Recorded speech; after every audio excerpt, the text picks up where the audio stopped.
The evening air carried a promise of spring as Marcus Thompson straightened his charcoal suit jacket before entering Azuré. The restaurant's blue-tinted windows reflected the sunset, casting an ethereal glow across the cobblestone entrance. At 42, Marcus had built his reputation as one of the city's most respected business consultants.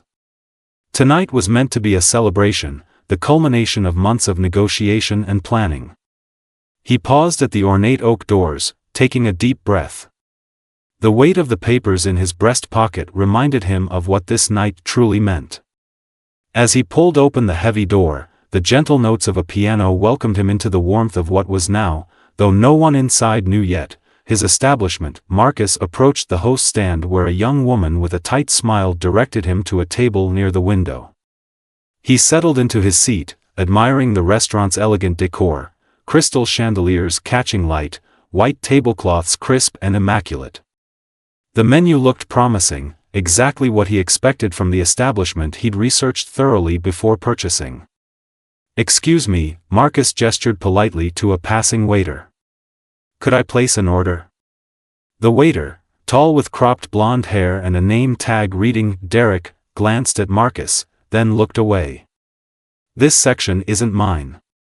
Someone will be with you shortly." His voice carried a dismissive edge. 10 minutes passed. 15. Marcus observed as Derek attentively served other patrons, all white, seated after him. "Pardon me," Marcus said when Derek passed again. "I've been waiting quite a while." Derek's lips tightened. "We're very busy tonight, sir. Perhaps you'd be more comfortable at Jackson's Diner down on Elm?" Jackson's was known for its predominantly black clientele. "I'm comfortable right here," Marcus replied evenly, maintaining eye contact. "I'd like to order the lamb and a glass of your Bordeaux." "Those items are quite expensive," Derek said with a pointed stare. "Just so you're aware." Marcus nodded slowly, his expression calm despite the familiar sting. "I'm aware of the prices. Thank you for your concern." Marcus sat patiently for another 20 minutes, watching as tables filled around him. Water glasses were refilled, bread baskets replenished, and orders taken, except at his table. The practiced calm on his face masked the storm brewing inside. This wasn't the first time he'd experienced such treatment, but tonight carried different stakes. Finally, he raised his hand, flagging down a passing server who wasn't Derek. "Excuse me, could you please ask for the manager?" The young server looked uncomfortable but nodded and disappeared toward the back. Moments later, a woman in a tailored suit approached, her expression professionally neutral. "I'm Vanessa Collins, the floor manager." "Is there a problem, sir?" "Yes, Ms. Collins. I've been sitting here for nearly 40 minutes without service. Your waiter, Derek, has served every table around me while suggesting I might be more comfortable at a different establishment, specifically mentioning Jackson's Diner." Vanessa's eyes widened slightly. "I'm sure there's been some misunderstanding. Derek is one of our senior staff." "There's no misunderstanding. He also made comments implying I couldn't afford the menu prices." Derek appeared suddenly, hovering at Vanessa's shoulder. "This gentleman seems confused about our service rotation. And I merely wanted to ensure he understood our pricing structure." Marcus leaned forward.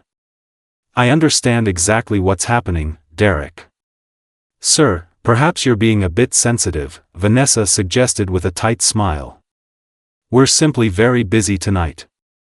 "Not too busy for the couple who arrived after me, apparently," Marcus said, gesturing to a nearby table enjoying their appetizers. "Or that gentleman at the bar who's already on his main course." Derek folded his arms. "Listen, if you're going to cause a scene, a scene." Marcus's voice remained measured but carried throughout the now quieting dining room. "Is that what you call asking to be treated with basic dignity?" Marcus reached inside his suit jacket, retrieving the folded documents from his breast pocket. He placed them carefully on the table and smoothed them with his palm. "Ms. Collins, I was hoping to wait until tomorrow for a formal introduction, but it seems tonight is more appropriate.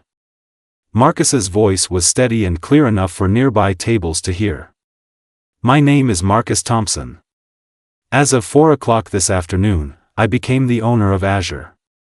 The color drained from Vanessa's face. Derek's mouth opened, then closed, resembling a fish suddenly finding itself on dry land. That's impossible, Derek stammered. Mr. Lawson would never. Mr. Lawson and I finalized the sale this afternoon, Marcus interrupted, sliding the papers toward them. You'll find everything in order. The transfer announcement was scheduled for tomorrow morning's staff meeting. Vanessa quickly scanned the documents, her professional demeanor cracking as she realized the truth. The restaurant had fallen silent, with patrons and staff alike watching the scene unfold. Mr. Thompson, I had no idea, she began. Clearly, Marcus replied, standing to his full height. And that was intentional. I wanted to experience Azure as a customer before revealing myself as the owner. It seems that was an illuminating decision. Derek's face contorted through a series of emotions, shock, disbelief, then a desperate attempt at recovery. There must be some mistake, he sputtered, reaching for the documents. These could be forgeries. You can't just walk in here and claim they're authentic, Vanessa interrupted quietly, her voice tight. These are Mr. Lawson's signatures. And the company letterhead. Derek took a step back, shaking his head. Even if that's true, you can't just. You don't understand how things work here. This is a prestigious establishment with a certain clientele, a certain clientele? Marcus repeated, his eyes never leaving Derek's face. Please, elaborate on what you mean by that. The dining room remained hushed as Derek's face flushed red. I didn't mean anything by it, he backpedaled. You're twisting my words. I've worked here for 8 years, I've never had complaints. Perhaps that's because the people you've offended simply didn't return, Marcus suggested. Or perhaps they didn't have the authority to address it. This is ridiculous. Derek's voice rose. You can't possibly understand what it takes to maintain our standards here. Your standards, Marcus said, emphasizing each word, are precisely what concerns me, Derek. And as of today, they're no longer acceptable in my restaurant. Derek's face hardened, his last defense crumbling. You'll regret this. Mr. Lawson has loyal customers who won't take kindly to changes. Marcus surveyed the restaurant, noticing the mixture of shocked, curious, and uncomfortable expressions on the faces of both staff and patrons. He straightened his shoulders and spoke with clear, measured confidence. May I have everyone's attention, please? The remaining murmurs quieted. Marcus moved to the center of the dining room where everyone could see him. Good evening. I'm Marcus Thompson, the new owner of Azure. This wasn't how I planned to introduce myself, but sometimes life presents unexpected opportunities for necessary conversations. He paused, making eye contact with several staff members who had gathered. I acquired this restaurant because I believe in its potential. The food is exceptional, the location perfect, and the atmosphere elegant. But a restaurant isn't just about food or decor, it's about how people feel when they're here. Marcus gestured around the room. Everyone who walks through those doors deserves the same level of respect and service, regardless of their skin color, accent, or appearance. This isn't a revolutionary concept. It's basic human dignity. Several servers nodded, while others looked at the floor. Derek stood rigid, jaw clenched. Starting tomorrow, we'll implement changes.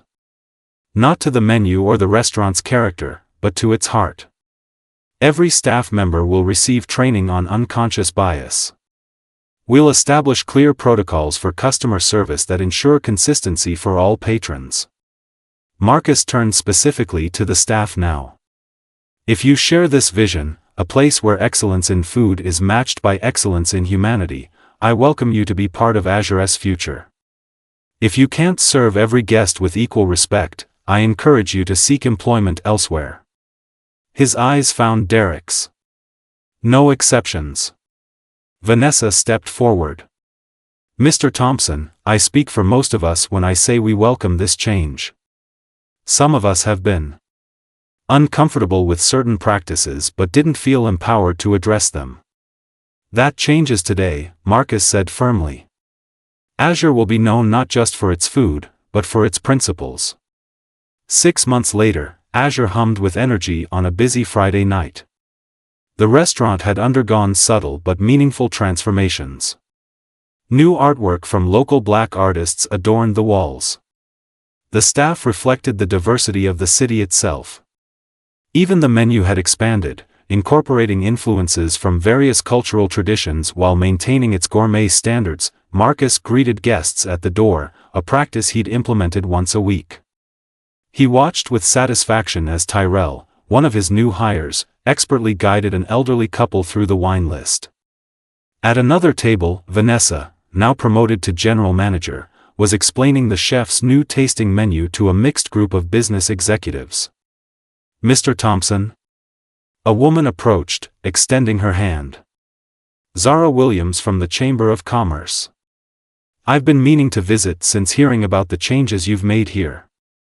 Marcus smiled, shaking her hand. Please, call me Marcus.